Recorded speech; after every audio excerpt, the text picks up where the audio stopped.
ఆదికాండము, Sunday school పిల్లలు దయచేసి వెళ్ళిపోవచ్చు. ఆదికాండము 41వ అధ్యాయము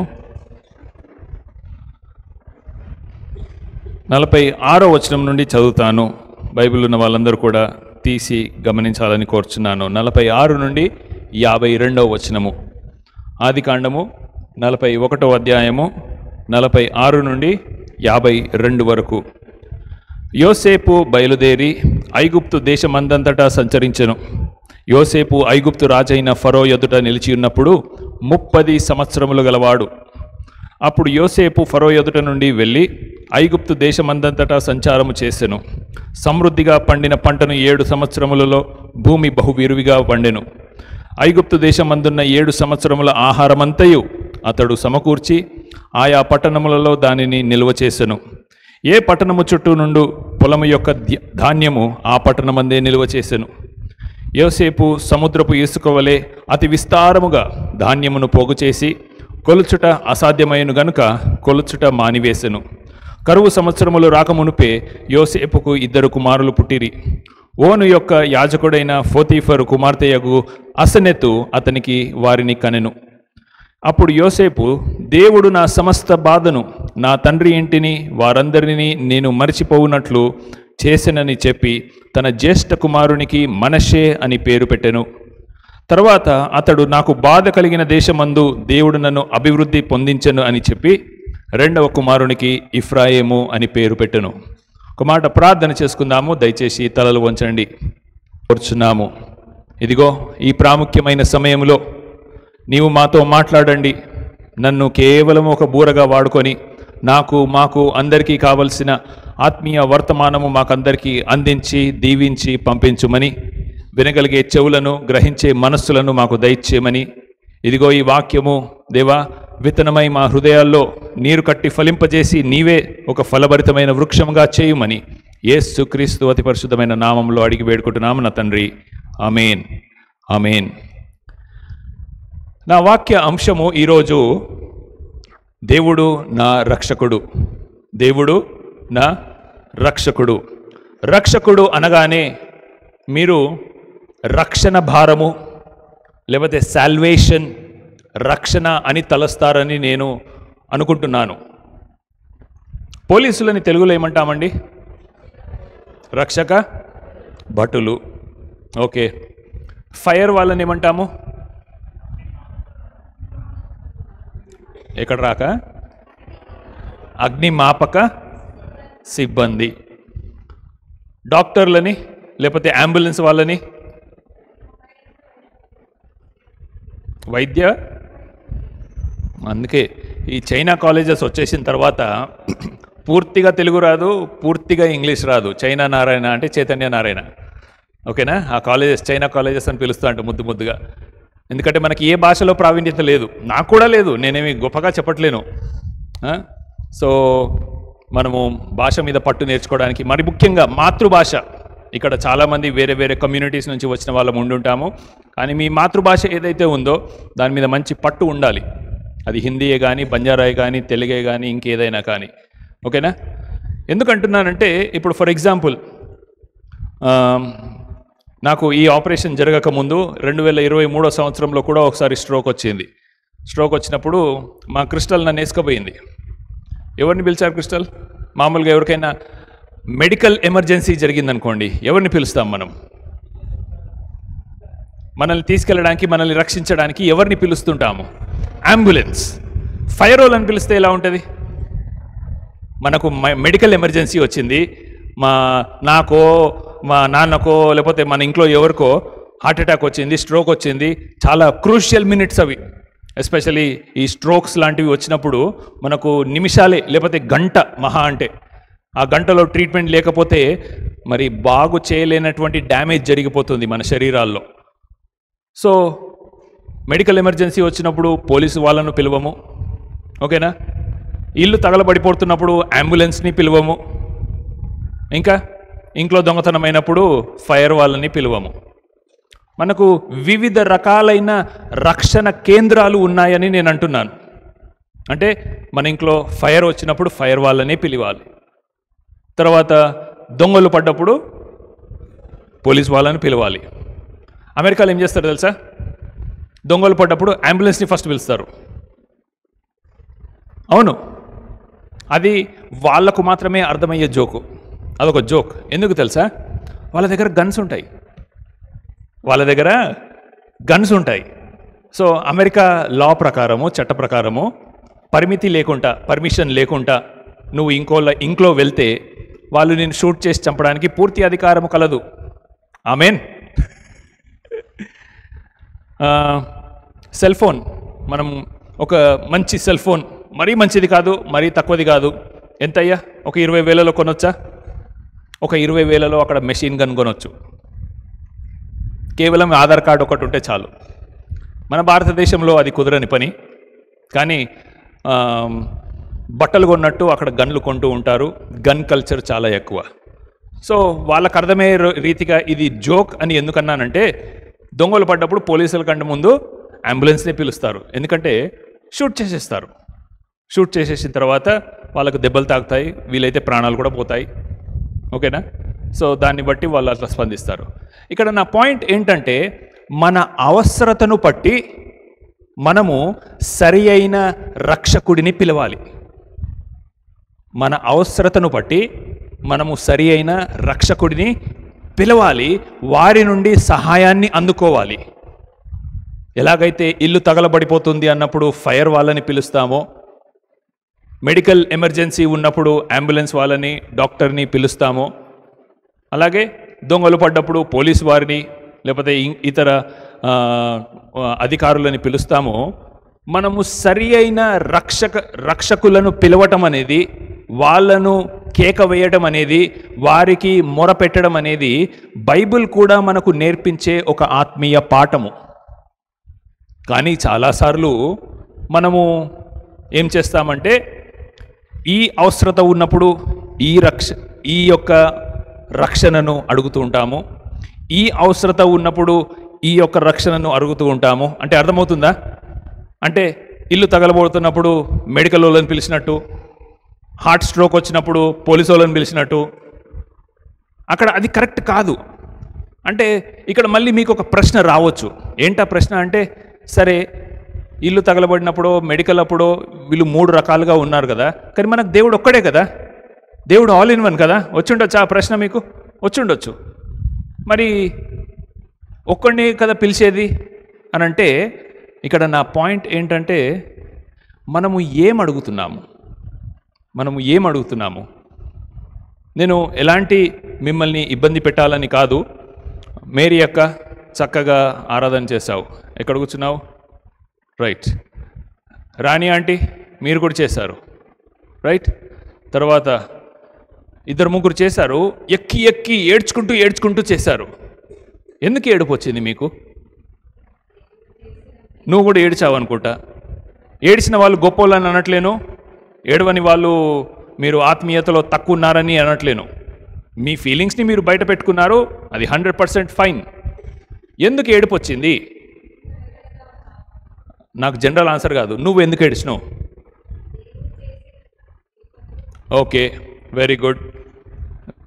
మేరీ అక్క చెప్పుకోగలిగితే ఎందుకు ఏడుపు వచ్చింది? దేవుడు ఏ విషయంలో మిమ్మల్ని దేవుడు సహాయం చేశాడు? ఫైనాన్షియల్ ఆర్ ఆరోగ్యం ఆర్ ఆరోగ్య విషయంలో? Very good. రాణి ఆంటీ ఉన్నారా?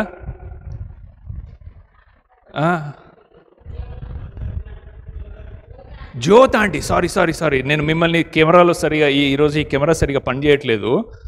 నేను మిమ్మల్ని కెమెరాలో నేను రాణి గారు అనుకున్నాను, కుషాయిగూడ నుంచి. జ్యోత్ ఆంటీ వెరీ గుడ్. తను కూడా మరి దేవుడు ఒక గొప్ప అద్భుతం చేశాడు ఆరోగ్య విషయంలో తనకు. నేనేమంటున్నానంటే, ఇక్కడ మనకి ఉద్యోగం వచ్చినప్పుడు, ఆరోగ్యం వచ్చినప్పుడు, ప్రమోషన్ వచ్చినప్పుడు మనకు ఎక్కడ లేని ఒక కృతజ్ఞత భావం వస్తుంది. ఇదే ఏడుపు, ఇదే కృతజ్ఞత, ఇదే భావోద్వేగాలు ఆత్మీయత విషయంలో రాదు. మనకు చాలాసార్లు ఆత్మీయ విషయంలో రాదు. అది నేను ఈరోజు మెన్షన్ చేయాలనుకున్న. Note this point your honour. అర్థమవుతుందా? మనము దేవుడు ఫర్ ఎగ్జాంపుల్ మీకు 1 కోటి రూపాయలు అప్పు ఉందనుకోండి, నాకే 1 కోటి రూపాయలు అప్పు ఉందనుకోండి, ఒక అద్భుతమైన రీతిలో ఒక అనామకుడు వచ్చి నా ₹1,00,00,000 అప్పు తీర్చేశాడు అనుకోండి, నేను బట్టలు చింపుకొని దేవుని సన్నిధిలో బూడిదలో కూర్చొని ప్రార్థన చేస్తా, దేవా ₹1,00,00,000 అప్పు నా వల్ల కానే కాదు, నా బ్రతకంతా కష్టపడిన నేను అంతా సంపాదించలేను, కానీ ఎవడో అనామకుడు వచ్చి నాకు ₹1,00,00,000 అప్పు తీర్చేశాడు అని అక్కడ కూర్చొని బూడిదలో ప్రార్థన చేస్తే ఎలా ఉంటుంది? దేవా నాకు రక్షణనిచ్చావు, ఎందుకంటే ఆరోగ్యము, ఐశ్వర్యము, అప్పు, ఇంకా ఈ లోకానికి సంబంధించినవి ఇవన్నీ కూడా మహా అంటే నేను చచ్చేంత వరకు. కానీ అసలు స్టోరీ స్టార్ట్ అయ్యేది నేను చచ్చిన తర్వాతే కదా. ఈ లోకమంతా సంపాదించుకొని ఈ లోకమంతా సంపాదించుకొని నీ ఆత్మ దేవుని సన్నిధిలో నువ్వు చనిపోయాక చేరకపోతే వాట్ ఈస్ ద యూస్ అని బైబిల్లో ఉందా లేదా? ఉంది. ఎవరికి భయపడాలి? ఈ లోకంలో ఉంటున్న వారిని బట్టి భయపడమని అనట్లేదు. నీ ప్రాణము, నీ ఆత్మ ఎవరి చేతిలో అయితే ఉంటుందో, ఎవరైతే దాన్ని కూడా నాశనం చేయగలుగుతారో ఆ దేవాతి దేవుని పట్ల నీ భయము, భక్తి ఉండాలి అని కూడా బైబిల్లో మెన్షన్ చేయబడి ఉంది. అంటే మళ్ళీ చెప్తున్నాను, దయచేసి నన్ను తప్పుగా అర్థం చేసుకోకూడదు. మన ఉంటున్న అవసరతలను బట్టి ఎక్కి ఎక్కి ఏడ్చుట, దేవుణ్ణి కృతజ్ఞతాస్తుతులు చెల్లించుట, దేవుని కొరకు ప్రార్థన చేయుట తప్పేమీ కాదు. కానీ నా కొడుకో, నా కూతురో, లేకపోతే నేనో, లేకపోతే నాకు సంబంధించిన వాళ్ళు ఎవరైనా సరే ఆత్మీయతలో బాగుపడినప్పుడు ఆ కృతజ్ఞత కూడా రావాలి. ఎక్కి ఎక్కి ఏడవాలి. బూడిదలో కూర్చొని బట్టలు చింపుకొని గోనె సంచి కట్టుకొని దావీదు రాజు కూడా ప్రార్థన చేశాడు. దేశము ప్రార్థన చేసింది.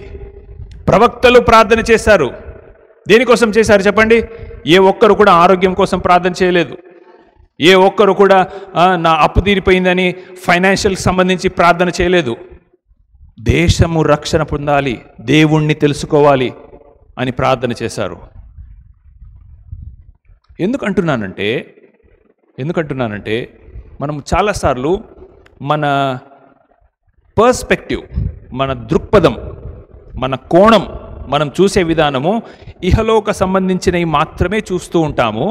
దానికి మించి చూసే ప్రయత్నము లోకంలో ఉంటున్న వారైనా కాదు, కానీ విశ్వాసులుగా దేవుణ్ణి నమ్ముకున్న వారు మనము చూడాలి.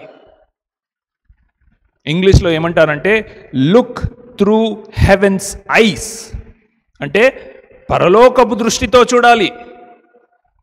ఇహలోకపు దృష్టితో కాదండి, పరలోకపు దృష్టితో చూడాలి. సపోజ్ నాకు ఒక భయంకరమైన రోగం వచ్చింది. ఆ భయంకరమైన రోగంతో నేను ఒక పాస్టర్ గానో, లేకపోతే ఒకవేళ నేనే ఒక విశ్వాసుడినైతే ఒక పాస్టర్ దగ్గరికి వెళ్ళి ప్రార్థన చేయించుకొని ఈ భయంకరమైన క్యాన్సరో, భయంకరమైన రోగమో పోగొట్టుకొని ఇష్టానుసారంగా జీవితం జీవించి క్యాన్సర్ పోగొట్టుకొని ఆరోగ్యవంతుడిగా నరకం వెళ్ళడం బెటరా?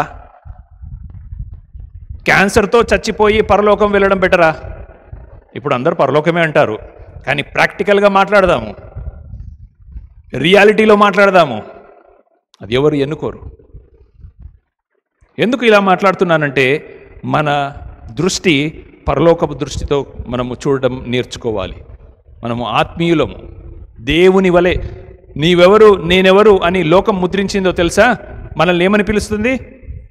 క్రైస్తవుడు, లేకపోతే విశ్వాసి అని వాళ్ళు పిలవరు, క్రైస్తవుడు అంటారు. క్రైస్తవుడు అంటే ఏంటండి? క్రీస్తు వలె, క్రీస్తు స్వారూప్యములో ఆయనలాగా అవ్వడానికి. బయట చాలామంది సెలబ్రిటీస్ ఉన్నారు, ఆయనలాగా గడ్డం పెంచుకోను, ఆయనలాగా హెయిర్ కట్ చేసుకోను, ఇంకొక ఆమెలాగా బట్టలు వేసుకొని వాళ్ళతో అవ్వాలనుకుంటారు. కానీ ఒరిజినలే, డూప్లికేటే. క్రైస్తవులుగా మనం అలా కాదండి. దేవుడు మనలో నుండి ఆశించేది ఏంటంటో తెలుసా? మనము తండ్రి అని ఎందుకంటామో తెలుసా? ఈ లోకంలో తండ్రి ఒక్కడే నీ ఎదుగుదలను అప్రిషియేట్ చేసేవాడు. ఇంకా ఎవ్వరు కూడా నువ్వు ఎదుగుతూ ఉంటే అప్రిషియేట్ చేస్తారా? చేయరు. నువ్వు ఎదిగితే నీ తండ్రి చాలా సంతోషిస్తాడు. అలాగే మనము కూడా ఆయనలాగా తయారైతే ఆయన ఎంతగానో మురిసిపోతాడు. సో మనం ఆత్మీయతలో ఎదగడానికి మనము చాలా ప్రయత్నం చేయాలి. అంటే మన దృష్టి పరలోకపు దృష్టి ఉండాలి. ఎందుకు ఈ మాటలు చెప్తున్నానంటే ఈరోజు మనం యోసేపు గురించి మాట్లాడుకుందాము. యోసేపు జరిగిన గొప్ప గొప్ప విషయాలను గురించి మాట్లాడుకుందాము. యోసేపు ద్వారా దేవుడు మనకి ఎలాంటి పాఠాలు నేర్పిస్తున్నాడో మాట్లాడుకుందాము. కానీ దానికంటే ముందు ఆదికాండం గురించి కొన్ని విషయాలు మీకు చెప్పాలని ఆశపడుతున్నాను. ఆదికాండము మన పవిత్రమైన బైబిల్ గ్రంథానికి మొదటి పుస్తకము. ఒక మంచి గొప్ప బిల్డింగ్కి మొదటిగా చేసే పని ఏంటండి? పునాది. చెప్పాలంటే బైబిల్కి పునాది ఆదికాండము. ఆదికాండానికి 50 అధ్యాయాలు. 50 అధ్యాయాలలో 4 ముక్కలు చేద్దాము. ఎన్నొస్తాయి? సరి సమానంగా 4 ముక్కలు చేద్దాము. 50ని ఎంత వస్తాయి? 12.5. 12.5 ఇవి 2 కలిపితే 25. మళ్ళీ 12.5, మళ్ళీ 12.5 ఇవి 2 కలిపితే 25. 25 50. ఓకేనా? ప్రతి 12.5 అధ్యాయాలలో ఒక ప్రాముఖ్యమైన విషయాన్ని, మనుష్యుణ్ణి, ఆయన జీవిత చరిత్రని మనం నేర్చుకుంటాము. మొదటి 12.5 అధ్యాయాలలో మొదటి 1, 2, 3 అధ్యాయాలు తీసేసిన ఎక్కువగా మనకు నోహావు తాత గురించి కనిపిస్తుంది. నోహావు తాత ఒక్క ఓడ కట్టెను, అందులో 2 పిల్లిలేనా?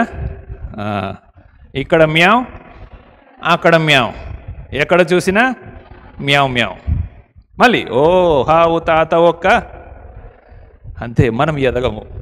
అది వాళ్ళకి నేర్పించేది. ఎవరికి? ఆ రూమ్లో కూర్చొని ఉన్నారు చూడండి, 5th క్లాస్ అండ్ బిలో. యథార్థవంతుడు, నీతిమంతుడు, అబ్రహాము కంటే ముందుగా విశ్వాసములో గట్టిగా నిలబడిన వ్యక్తి. ఎందుకంటే దేవుడు నోహావుతో ఏమన్నాడో తెలుసా? ఒక గొప్ప జలప్రలయం తెప్పిస్తానయ్యా, ఒక పెద్ద ఓడకట్టు. నీకుంటున్న మ్యాన్ పవర్ని బట్టి ఆయనకి ఎన్ని సంవత్సరాలు పట్టిందండి ఓడగట్టడానికి? 120 సంవత్సరాలు, 100కు పైనే.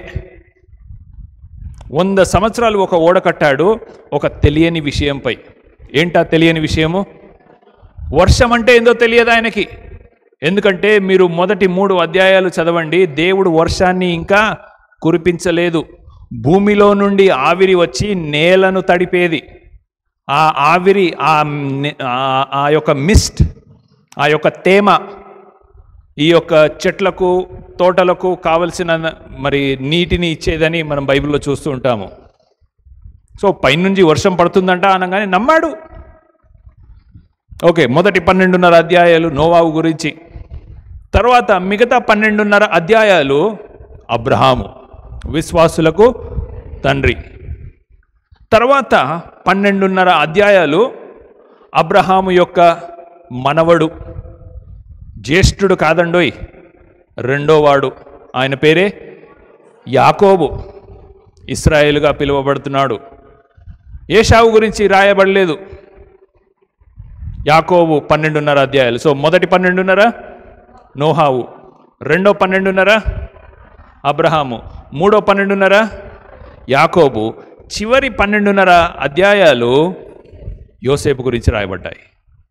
ఎందుకంటే ఈ ఆదికాండంలో ఈ 50 అధ్యాయాలలో వీళ్ళు ప్రావీణ్యులుగా, లేకపోతే ఇంపార్టెంట్ పీపుల్గా, దేవుడు వారితో చేసిన గొప్ప గొప్ప కార్యాలను తెలియపరచడానికి వీరిని మూల పురుషులుగా ఎన్నుకున్నాడని మనం అర్థం చేసుకుందాము. అయితే హీబ్రూ భాషలో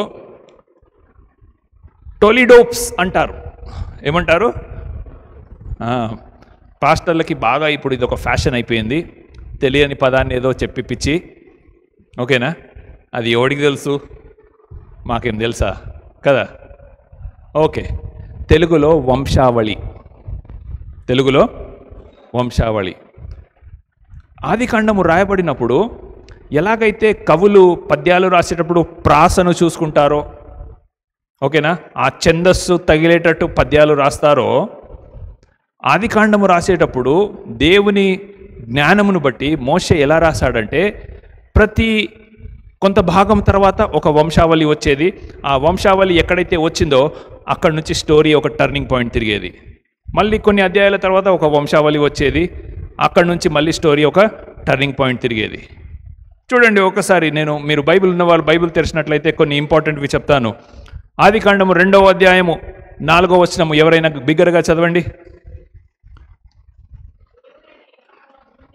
దేవుడైన యెహోవా భూమిని ఆకాశమును చేసిన దినమందు భూమి ఆకాశములను సృజింపబడినప్పుడు వాటి వాటి ఉత్పత్తి క్రమము ఇదే. వాటి ఉత్పత్తి క్రమము అంటే తయారు చేయబడిన ఆర్డర్. మనకు అర్థమయ్యే భాషలో వంశావళి.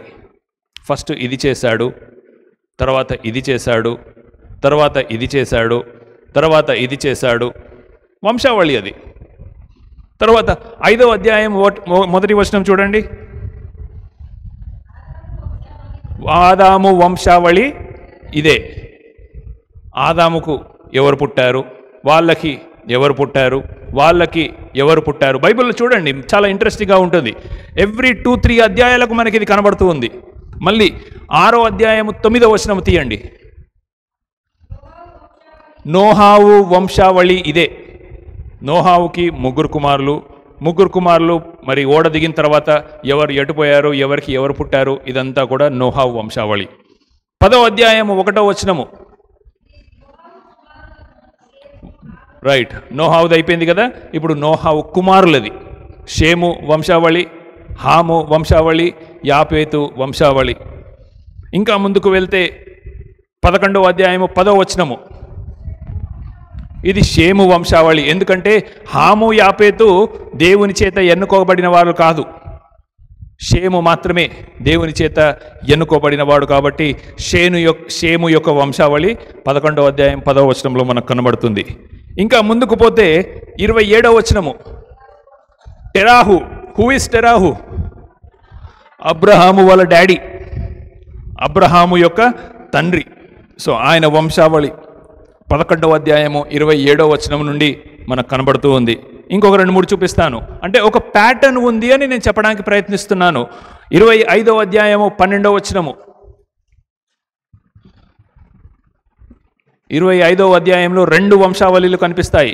12వ వచనంలో ఐగుప్తురాలైన శారా దాసి అయిన హాగరు అబ్రహామునకు కనిన అబ్రహాము కుమారుడగు ఇష్మాయేలు యొక్క వంశావళి.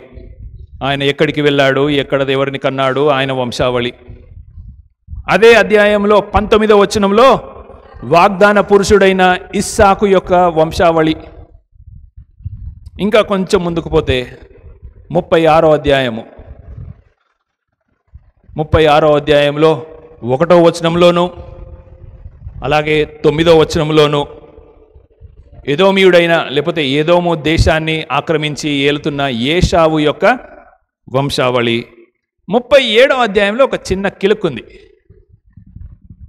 చివరి 12.5 అధ్యాయాలు ఎవరి గురించి అని చెప్పాను? యోసేపు గురించి అని చెప్పాను. కానీ యోసేపు వంశావళి ఇక్కడ మెన్షన్ చేయబడలేదు. యాకోబు. ఎందుకు అంటే నెక్స్ట్ చెప్తాను. 37వ అధ్యాయము 2వ వచనము.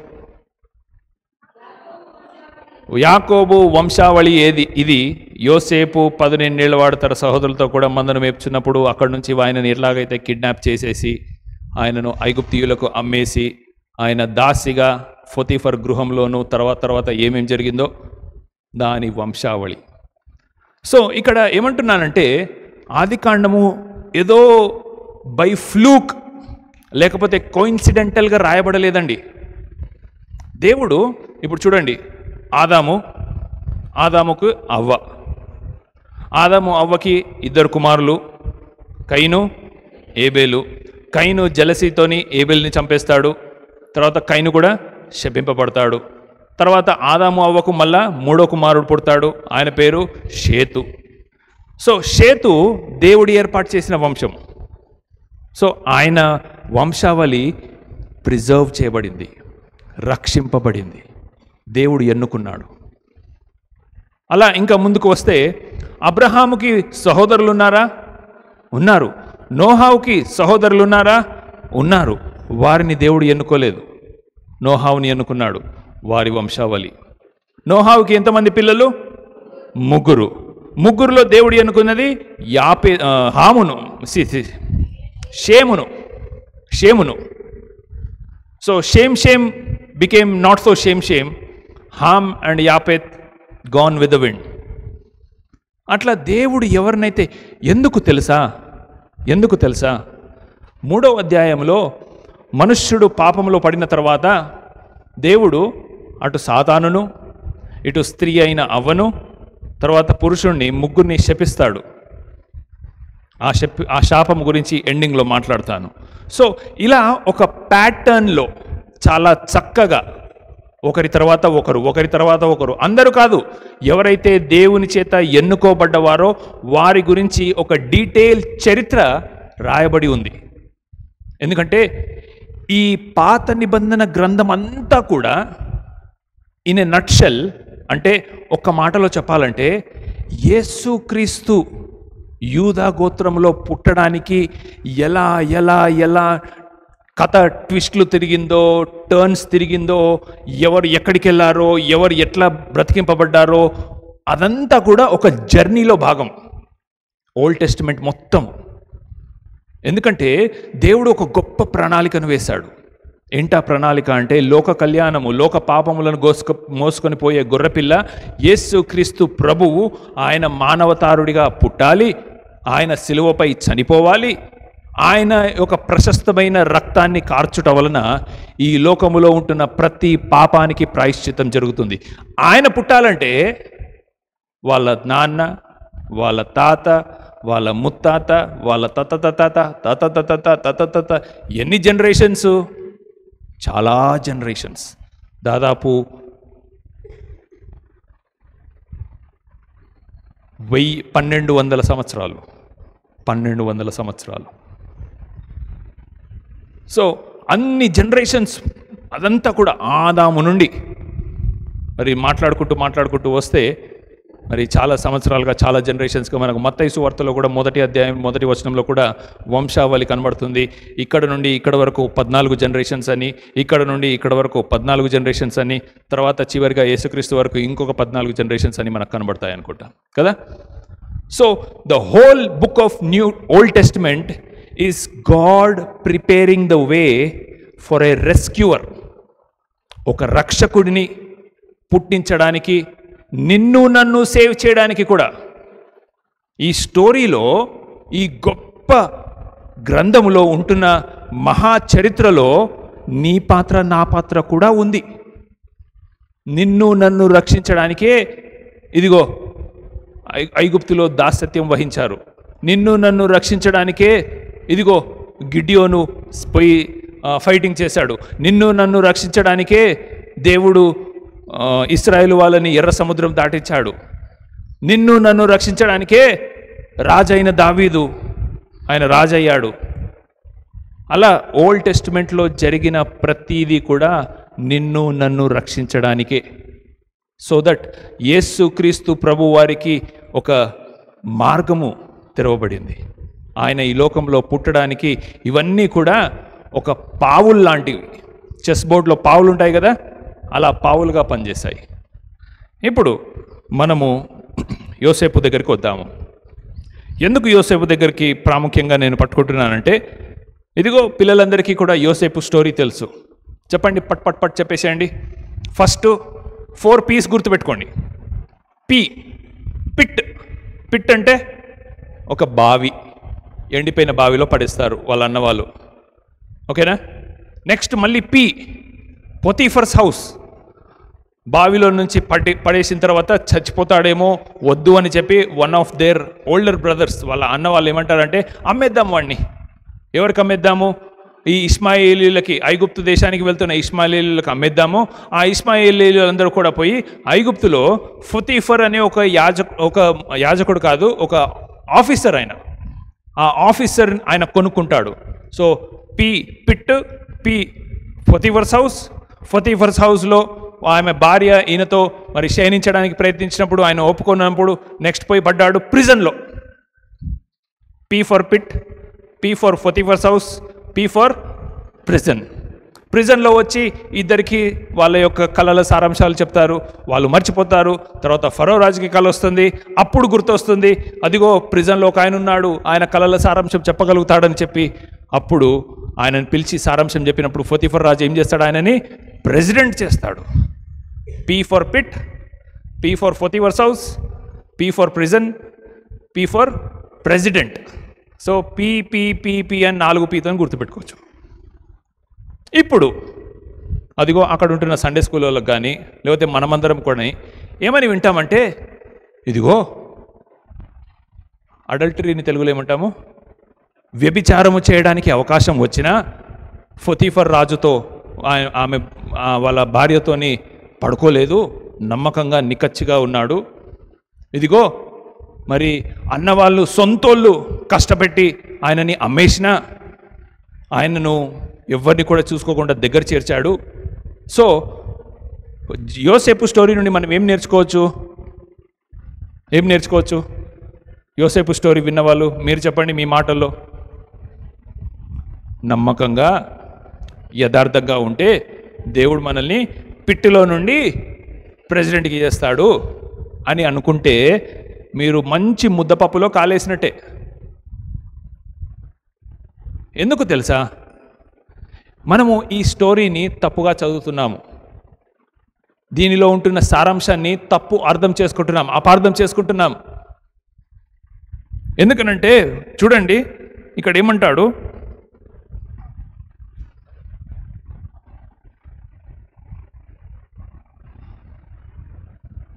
41:52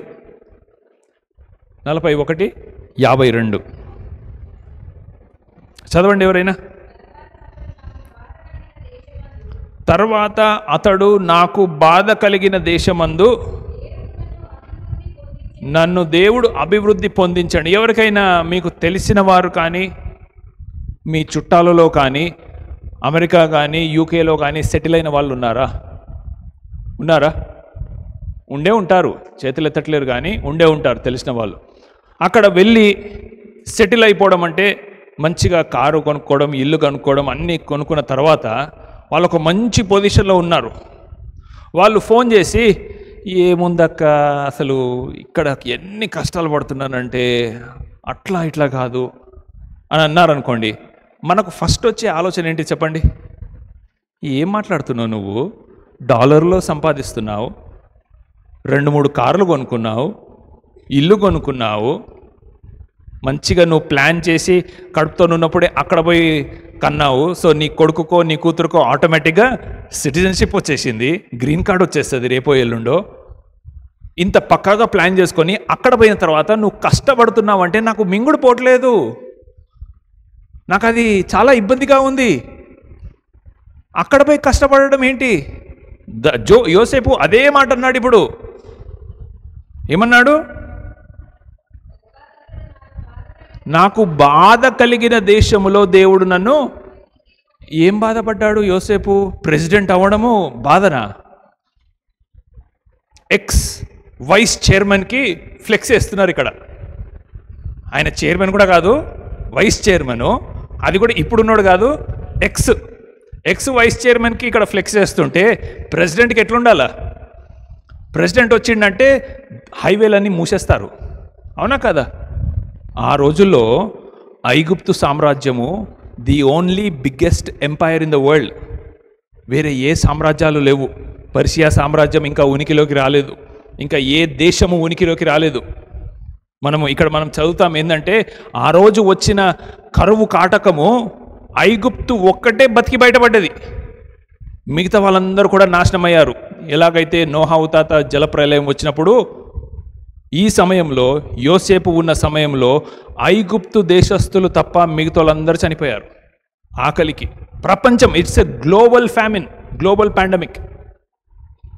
అయితే ఈయన ఏమంటున్నాడంటే, ఆయన మాటల్లో నాకు దేవుడు ఈ దేశంలో బాధ కలిగించాడు, దానికి నేను 2 రుజువులు ఇస్తాను అంటున్నాడు. మొదటి రుజువు ఏంటంటే, నా మొదటి కొడుకుకి నేను మనష్షే అని పేరు పెడుతున్నాను. నా మొదటి కుమారునికి మనష్షే అని పేరు పెడుతున్నాను. ఎందుకు మనష్షే అని పేరు పెడుతున్నానంటే, హెబ్రీ భాషలో మనష్షే అంటే దేవుడు నా కష్టాలను మర్చిపోయేలాగా చేశాడు. మా అన్నదమ్ములు ఏదైతే నాకు హాని తలపెట్టారో, మా కుటుంబీకులు, నా రక్త సంబంధికులు నాకు ఏదైతే హాని తలపెట్టారో వాటన్నిటిని నేను మర్చిపోతున్నాను. ఇది మొదటి ఎవిడెన్స్. రెండో ఎవిడెన్స్, రెండో కుమారుడు పుట్టాడు. రెండో కుమారునికి ఎఫ్రాయిము అని పేరు పెట్టాడు. ఎఫ్రాయిము అంటే అర్థం ఏంటిదంటే, నా శ్రమ దేశములో దేవుడు నన్ను ఫలభరితం చేశాడని, అభివృద్ధి చేశాడని అర్థం. అసలు ఇక్కడ ఇంకో పాయింట్ చెప్పాలా, కొంచెంసేపు అయినాక చెప్తాలే, ఇప్పుడే కాదు. ఎందుకని అంటున్నానంటే, మనము విజయాన్ని దేనిలో చూస్తామంటే ఆరోగ్యము. ఇప్పుడు అన్నాను కదా, దేవుడు మంచి ఆరోగ్యం ఇచ్చేస్తాడు అనుకోండి, అదొక గొప్ప విజయం మనకి. దేవుడు మనకి ప్రమోషన్ ఇచ్చాడు అనుకోండి, ఉద్యోగంలో ఒక గొప్ప సంగతి చేశాడు అనుకోండి, అదొక ప్రమోషన్ మనకి. మనకి అప్పులు లేకుండా చేశాడు అనుకోండి, అదొక గొప్ప విజయం మనకి. ఒక చిన్న కంపారిజన్ చెప్తాను ఇప్పుడు, దయచేసి జాగ్రత్తగా వినండి. యోసేపుకు జరిగిందే బైబిల్లో ఇంకొకరికి జరిగింది, సేమ్ టు సేమ్. అయితే యోసేపు జరిగిందేమో మనకు మంచిదైందని చెప్పి మంచిగా దేవుణ్ణి స్తుతిస్తాము, దాంట్లో నుంచి ఆత్మీయ పాఠాలు నేర్చుకుంటాము, దాని నుండి బాగా దేవునికి చప్పట్లు కొడతాము, ఒక తబ్బిబ్బైపోతాము. ఇదే విషయము ఇంకొకరికి జరిగినప్పుడు బాధపడతాము, నెత్తి నోరు కొట్టుకుంటాము. ఎందుకు ఈ ద్వంద్వ వైఖరి? ఒకరికి జరిగింది ఒక విషయము, ఇంకోళ్ళకు కూడా అదే విషయం జరిగింది. అయితే ఈయన విషయంలోనేమో సంతోషము, ఈయన విషయంలోనేమో బాధ. ఎవరనుకుంటున్నారా? కాదు, షడ్రెక్, మెషక్, అబేద్నెగో, దానియేలు. షడ్రెక్, మెషక్, అబేద్నెగో, దానియేలు. యోసేపు ఒక అన్య దేశంలో వచ్చి పడ్డాడు, అవునా? షడ్రెక్, మెషక్, అబేద్నెగో, దానియేలు అన్య దేశంలో వచ్చి పడ్డారు. యోసేపు వాళ్ళ తండ్రి ఇంట్లో ఉండి, తండ్రి ఇచ్చిన కోట్ని లేకపోతే దుస్తులను ఆయన ధరించాలి. కానీ ఆయన ఎక్కడున్నాడు? ఫరో రాజు ఇచ్చిన ఐగుప్తు దేశంలో ఐగుప్తుకు సంబంధించిన వస్త్రాలను ఆయన వేసుకొని ఉన్నాడు. షడ్రెక్, మెషక్, దానియేలు వీళ్ళందరూ కూడా ఈ నెబుకద్నెజర్ రాజు దగ్గర, ఒక అన్య దేశస్థుని దగ్గర వాళ్ళు కూడా ప్రధానమంత్రి పొజిషన్లోనే ఉన్నారు. వీళ్ళు ఇక్కడ యోసేపు ఎప్పుడైతే వాళ్ళ అన్న, వాళ్ళ అమ్మ నాన్న, కుటుంబీకులకు చెప్పి మొదటి డ్రీమ్ ఒకటి వస్తుంది, గుర్తుందా? ఆ డ్రీమ్లో మీరందరూ కూడా నాకు తలలు వంచారన్నప్పుడు వాళ్ళందరూ కోప్పడతారు. కానీ అన్య దేశంలో ఆయనకు అందరూ కూడా వంగి వంగి దండాలు పెడతారు. సో యోసేపుకు జరిగినప్పుడేమో అది మంచిదిగా భావిస్తున్నాము, కానీ షడ్రెక్, మెషక్, దానియేలు ఈ నలుగురికి జరిగినప్పుడేమో అది ఒక, ఎందుకంటే ఇంకోటి చెప్పాలా, అసలు షడ్రెక్, మెషక్, అబేద్నెగో వాళ్ళ పేర్లు కావు. అననీయా, అజరయా, మిషాయేలు. Very good. ఎందుకంటే ఈ షడ్రెక్, మెషక్, అబేద్నెగో బయలుదేవతకు సంబంధించిన, లేకపోతే బయలుదేవతనా, ఏ దేవత అది, వాళ్ళ దేవత, ఏదో దేవత ఉంది, ఆ దేవతకు సంబంధించిన పేర్లు. తర్వాత ఇక్కడ కూడా, ఇక్కడ పేర్లు మార్చాడు కదా, యోసేపుకు కూడా పేరు మార్చాడు ఫరో రాజు. జఫ్నత్ పనేహు అనేదో పేరు పెడతాడు.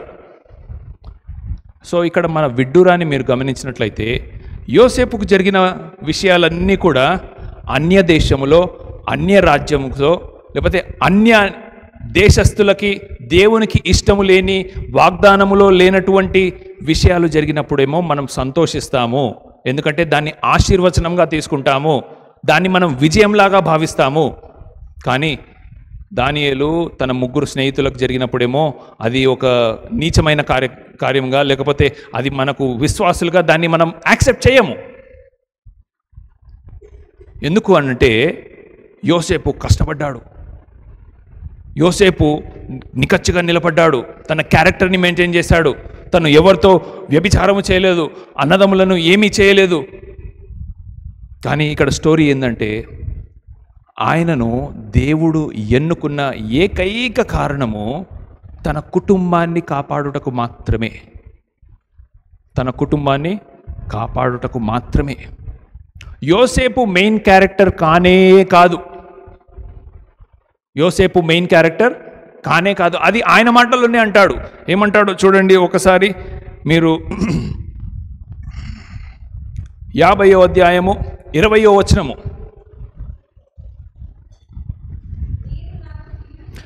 మీరు నాకు కీడు చేయాలని అనుకున్నారు, కానీ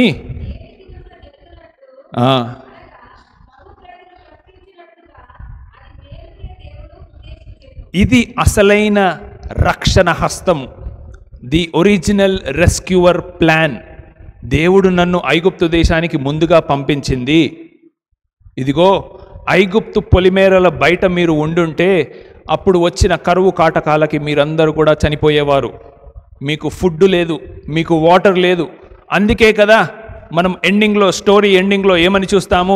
యాకోబు ముసలివాడైన తర్వాత మన దగ్గర తినడానికి తిండి లేదయ్యా, కొంచెం డబ్బు తీసుకెళ్ళండి, కొంచెము వెండి బంగారాలు తీసుకెళ్ళి, ఇదిగో అక్కడ ఐగుప్తు దేశంలో భోజనము దొరుకుతుంది, ధాన్యము దొరుకుతుందని నేను విన్నాను, మీరు వెళ్ళి కొనుక్కొని రండి. కానీ ఐగుప్తుకు వచ్చి చూస్తే అక్కడ ప్రధానిగా ఎవరున్నారు? యోసేపే, తన సొంత తమ్ముడే. వీళ్ళెవరూ ఆయనను గుర్తుపట్టలేదు, ఆయన మాత్రం వీళ్ళందరినీ కూడా గుర్తుపట్టాడు. తర్వాత ఒకసారి కాదు, 2 సార్లు కాదు, ఒక 3 సార్లు వాళ్ళని టెస్ట్ పెడతాడు. అసలు నిజంగా మీరు చెప్తున్నట్టుగా 12 మంది యాకోబు సంతానమేనా? అవునయ్యా, మేము యాకోబు సంతానమే. ఎందుకంటే ఒకడేమో మా చిన్నగా ఉన్నప్పుడే ఆయన చనిపోయాడు, ఒకడెవరు? యోసేపే. ఇప్పుడు ఇంకొక ఆయన బెంజమిన్ ఒక ఆయన ఉన్నాడు, ఆయన చిన్నవాడు కాబట్టి మా నాన్న వృద్ధాప్యంలో అతన్ని బాగా ప్రేమిస్తాడు. ఎందుకంటే తను ఎంతగానో ప్రేమించిన తన భార్య కుమారుడు, రాహేలు కుమారుడు, మొదటివాడు అప్పుడెప్పుడో చనిపోయాడు, ఇప్పుడు ఒక్కడే ఉన్నాడు. ఆయన చాలా దగ్గరగా పెట్టుకుంటాడంటే, సరే నేను మిమ్మల్ని నమ్మాలంటే ఆ బెంజమిన్ని మీరు పట్టుకరండి. వీళ్ళ ముఖంలో ఆందోళన. సరే అని పట్టుకొస్తారు. పట్టుకొచ్చిన తర్వాత ఈయనను మళ్ళీ టెస్ట్ చేయడానికి బెంజమిన్ యొక్క సంచిలో వాళ్ళ ఒక వెండి గిన్నెను, వెండి పాత్రను పెట్టేస్తారు. పెట్టేసిన తర్వాత వెళ్ళి మళ్ళీ పట్టుకున్నప్పుడు అసలు ఇంకోటి, వాళ్ళ నాన్న దగ్గరికి వెళ్ళి యూదా ఏమని బ్రతిమలాడతాడు చెప్పండి?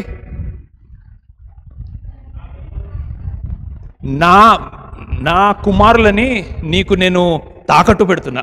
ఇంకో మాటలో చెప్పాలంటే నా కుమారులని ఎవరికి? వాళ్ళ సొంత తండ్రి అయిన యాకోబుకు నేను తాకట్టు పెడుతున్నాను. ఎందుకంటే ఆయన ఎంతగానో ప్రేమించిన, అల్లారు ముద్దుగా పెంచుకున్న బెంజమిన్. ఆ బెంజమిన్ని అక్కడ ఫరో రాజు కింద ప్రధాని రమ్మంటున్నాడు. ఆయన బెంజమిన్ని చూస్తేనే మనకు ధాన్యం ఇస్తానంటున్నాడు. సో ఇక్కడ చిన్నగా చెప్పాలంటే దేవుడు యూదా గోత్రాన్ని ఏర్పాటు చేసుకున్నాడు. యూదా బ్రతకాలి, యూదాతో పాటు మిగతా 9 మంది 10 మంది బ్రతకాలి. ఎందుకంటే ఆల్రెడీ యోసేపు బతికే ఉన్నాడు, ఆయన మంచి స్థాయిలో ఉన్నాడు. వీరిని బ్రతికించడానికి ముందుగానే యోసేపు వెళ్ళి ఒక ఉన్నతమైన స్థాయిలో, అతనికి 10 సంవత్సరాలు పట్టిందా 12 సంవత్సరాలు పట్టిందా కాదు, కానీ ఒక ఉన్నతమైన స్థాయిలో ఉంచిన తర్వాత మిమ్మల్ని రక్షించుటకు, ఎవరిని రక్షించుటకు? మనలందరినీ కూడా రక్షించుటకు యూదా గోత్రము నుండి ఒక చిగురు పుడుతుంది. ఆయన దావీదు రాజు. దావీదు వంశము నుండి ఇంకొక మొద్దు వస్తుంది, ఆయన యేసుక్రీస్తు ప్రభు. ఆ యేసుక్రీస్తు ప్రభు ఈ లోకానికి రక్షణకర్త. సో ఒకరి ద్వారా ఒకరు వీరిని, నిన్ను నన్ను రక్షించడానికే యోసేపు వెళ్ళి ఐగుప్తులో చాలా కష్టపడ్డాడే. కానీ మనం ఈ పరలోకపు దృక్పథంతో, ఈ పరలోకపు దృష్టితో మనం నేర్చుకోవాలని ఈ యొక్క వాక్యం యొక్క సారాంశం. ఎందుకంటే మన విజయాన్ని మనము పరలోకపు దృష్టితో చూడాలి. మళ్ళీ చెప్తున్నాను, ఎందుకు పరలోకపు దృష్టితో చూడాలంటే, ఇదిగో ఆయన డబ్బులు సంపాదించాడు, షడ్రక్ మెషక్ వాళ్ళు కూడా బాగానే డబ్బులు సంపాదించారు, మంచి స్థానం వచ్చింది, హోదా వచ్చింది, వాళ్ళకు మంచి స్థానం హోదా వచ్చింది. కానీ ఇవేవి కూడా దేవుని దృష్టిలో వ్యర్థం. ఇవి రక్షణ, నా రక్షణకర్త. ఆ రక్షణను నీవు నేను ఇక్కడ ఉంటున్న ప్రతి ఒక్కరు అందుకోవాలి అంటే, ఇదిగో ఆ యూదా గోత్రము నుండి ఆ హీరో ఆయన ఉద్భవించాలి. ఆయన ఉద్భవించాలంటే వారి యొక్క వంశావళి బతకాలి, ఆ యొక్క వంశపు వృక్షము కొనసాగింపబడాలి. అందుకనే ఎలాగైతే మరి బెంజమిన్ని మీకు మళ్ళీ జ్ఞాపకం చేస్తాను. లాస్ట్ క్లైమాక్స్లో ఏమవుతుంది? యోసేపు దగ్గర ఎవరి దగ్గర అయితే ఆ వెండి పాత్ర దొరుకుతుందో వాళ్ళని చంపేయాలంటాడు. చంపేయాలన్నప్పుడు యూదా ఆయన వచ్చి, అయ్యా నన్ను తీసుకో. యూదా ఏమీ తప్పు చేయలేదండి. అసలు చెప్పాలంటే బెంజమిన్ కూడా ఏమీ తప్పు చేయలేదు. ఇదంతా కూడా యోసేపు ఆడుతున్న ఒక నాటకం. కానీ ఉన్న 10 మందిలో ఒక్కడు మాత్రమే వచ్చి ఆయన బదులు నేను చనిపోతా, ఒక సబ్స్టిట్యూట్, ఒక బదులుగా ఉన్నాడు. అందుకని దేవుడు యూదాని ఎన్నుకున్నాడు. సేమ్ వే కొన్ని తరాల తర్వాత ముందుకు వస్తే మొత్తం ఇశ్రాయేలు దేశాన్ని అంతా కూడా కాపాడడానికి ఒక్కడు ఎవడైనా ఛాంపియన్ ఉంటే రండి అని ఫిలిస్తీయుడైన గొలియాతు పిలుస్తూ ఉన్నాడు. ఎవరు పోవాలి? రాజైన సౌలు పోవాలి. కానీ ఎవరు వెళ్ళారు? దావీదు వెళ్ళాడు. ఇదిగో మన రాజ్యానికి లేకపోతే మన దేశానికి ఒక సబ్స్టిట్యూట్గా నేను వెళ్ళి యుద్ధం చేస్తాను. నేను పోతే ఒక్కడినే, కానీ తిరిగి వస్తే రాజ్యం.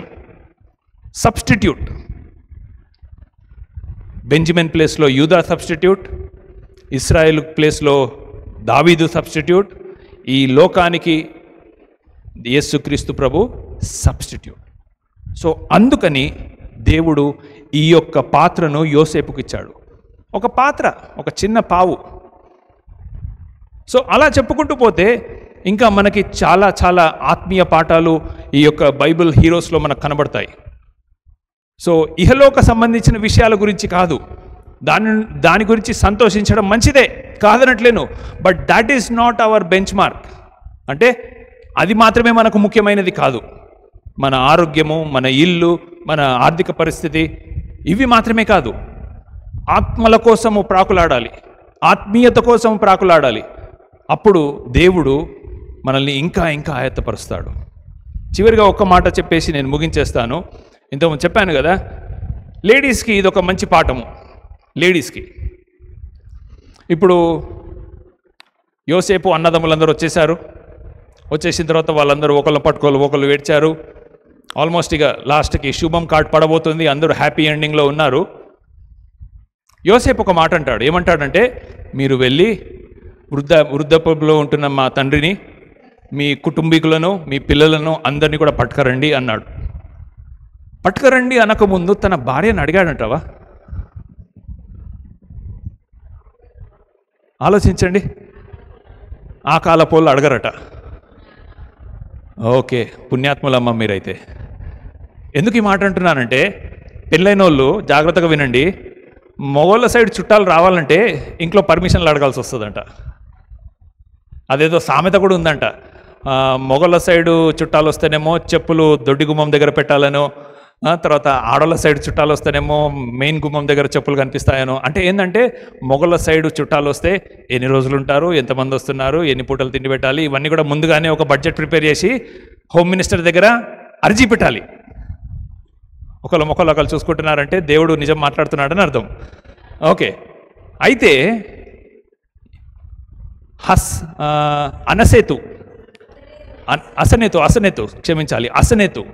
అసనేతు ఓను అని ఒక యాజకుడు, ఆయన కుమార్తె, ఆమె ఇతనికి 2 కుమారులను కన్నది, యోసేపు యొక్క భార్య.